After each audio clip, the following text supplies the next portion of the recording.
La communauté Saint-Jean fait partie des congrégations mises régulièrement en accusation, y compris par le Vatican, pour des cas de violence sur des hommes et des femmes placés en situation d'infériorité, soumis à des dérives sectaires.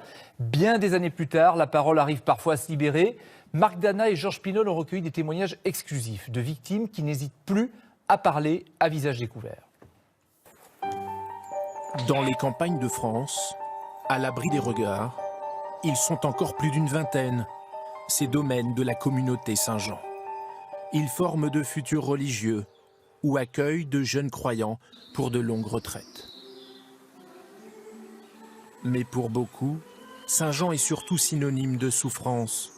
Sophie porte ce poids depuis des années. Toujours croyante, elle nous rencontre dans une église. Pour la première fois, elle témoigne comment à 16 ans sa vie a viré au cauchemar, coupée de tout et de tous. Un prêtre va gagner sa confiance avant d'en abuser. Il me disait je suis avec toi, aie confiance, tu vas trouver le chemin de la foi. Et voilà, c'est lui qui a abusé de moi une fois que j'ai eu 18 ans. Quand Sophie a fini par porter plainte, les faits étaient prescrits. Mais le sentiment de trahison est toujours là.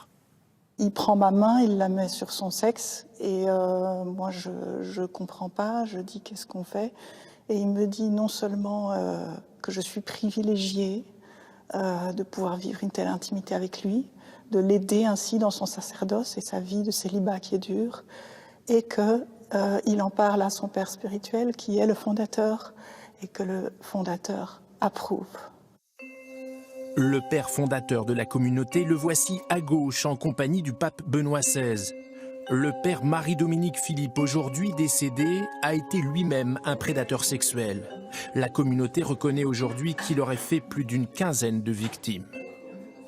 À Saint-Jean, le climat d'emprise psychologique était tel que de nombreux religieux sont accusés d'avoir abusé des pensionnaires. Comme Liénée Moreau, elle aussi victime, et elle aussi, quand elle a eu le courage de porter plainte, les faits étaient prescrits. C'est lui qui disait, ce qu'il fait avec moi, c'est comme un prêtre qui couche avec une prostituée pour la sanctifier, pour l'amener à la sagesse. Je me sens sale, je me sens dégueulasse. Aujourd'hui, la communauté fait son mea culpa et nous répond « Nous condamnons avec fermeté tous les actes d'abus sexuels commis. Nous avons demandé pardon à plusieurs occasions. Nous avons mis en place une commission pour recueillir d'éventuels témoignages de victimes. » La communauté Saint-Jean, décrite comme la communauté de l'horreur par des victimes bien plus nombreuses encore.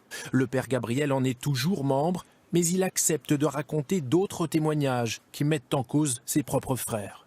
Une nuit, ce père est venu tard dans ma chambre, sans frapper, monté dans mon lit et s'est mis à me caresser. Les personnes qui abusent parfois des jeunes garçons, parfois des sœurs, et certains ont abusé aussi de jeunes frères qui venaient pour devenir prêtres. La justice n'a jamais mené d'enquête complète sur les agissements à l'intérieur de la communauté. Partout en France, les frères de Saint-Jean continuent d'accueillir des dizaines de pensionnaires chaque année.